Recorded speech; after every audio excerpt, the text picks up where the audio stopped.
subject we're going to touch on is ringmanship. And ringmanship applies to how you use the ring to your advantage during a flat class for this discussion. The first thing you need to know is what class are you going into, whether it be under saddle, equitation on the flat. Those are your two main choices in the hunter jumper field.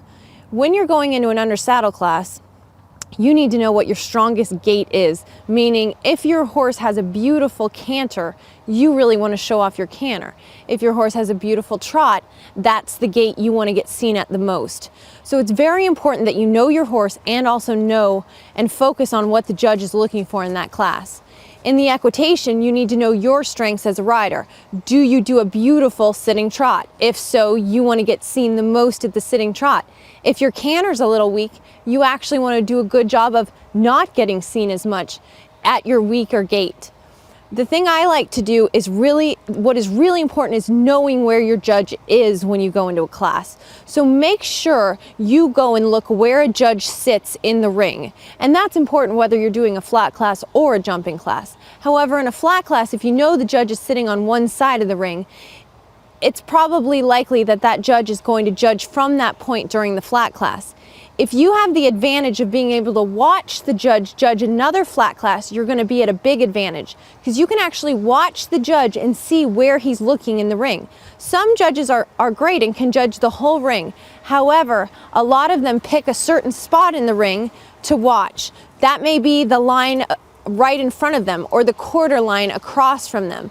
But if you can watch a judge judge a class, you can learn a lot about where they look. So if I know the judge is judging on the quarter line across from me, I'm going to pick my best gait, so maybe that's my under saddle trot, and in the under saddle I'm going to get to that spot as much as possible at the trot to show it off. If I know he's judging that quarter line and my horse doesn't have a very good canter, I'm going to take my time to not be on that quarter line as much as possible at the canter because I don't want to show off my poorest gait. So know where your judge is and know what your best strengths are and make sure you show them off. The other thing that's very important is if you can watch the judge, for example, judge another equitation class, you can listen to the announcer and ask listen to see what things the judge is asking for. So for example, if in the equitation 12 and under class before yours, the judge asks for a simple change of lead or a halt or an extension, you should be practicing that in the warm-up before you head out.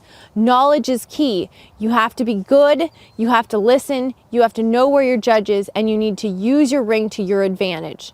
Best of luck.